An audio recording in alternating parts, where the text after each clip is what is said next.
short debate amongst ourselves, with you listening in, like a surveillance service, to our debate, and then we'll just open it up to questions, and I'm really hopeful of a pretty lively debate. I wrote a book called Unlearning Liberty that came out in 2012, and at the time, the biggest threats to free speech on campus and academic freedom were a combination of 4 different factors. One was the massive bureaucratization of universities in the U.S., and so you have a lot of people trying to figure out what to do with their time, and then, frankly, policing the lives of students and faculty at a level that can be kind of shocking sometimes.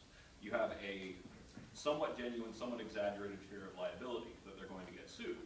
You also have ignorance of the law. I'm a First Amendment lawyer, but you don't have to be a First Amendment lawyer to know, for example, that under the American First Amendment, you can't tell someone that they're restricted to a tiny, 10 by 10 zone on a massive public campus, and that's the only place they can hand out copies of the Constitution.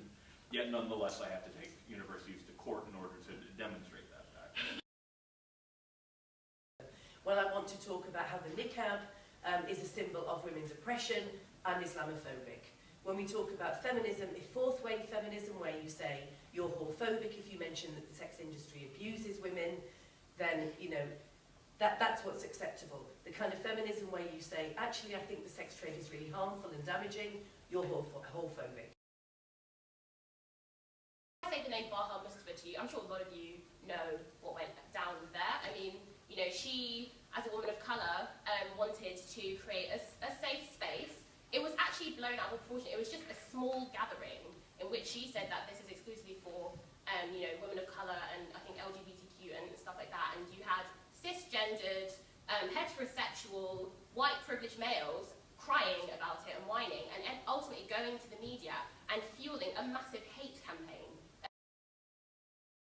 And I'm very, very suspicious of these claims that organisations put out that they can't guarantee the safety or security of the audience. We've seen it at the Barbican, we've seen it at a theatre in Birmingham, we've seen it at the university.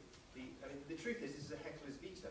I mean, I can ring up any university and say, I'm going to do a bomb threat when, Professor Norman Finkelstein is speaking next week, and so the university cancels the event. This is a heckler's veto. I don't believe the reality is that anyone at that university event in Southampton was under any sort of physical threat. I think it's extremely unlikely that there was a credible security threat against those people. It was the easiest way out. I'm currently working on my book proposal, and what I originally proposed was a book called The Shrinking Circle, and talking about, if you take a look at the world post-1989, you would think that liberal systems, in the sense of open society-type systems, had won the day, and you would assume from a 1989 perspective that we'd be living in a free speech world, but we're not living in that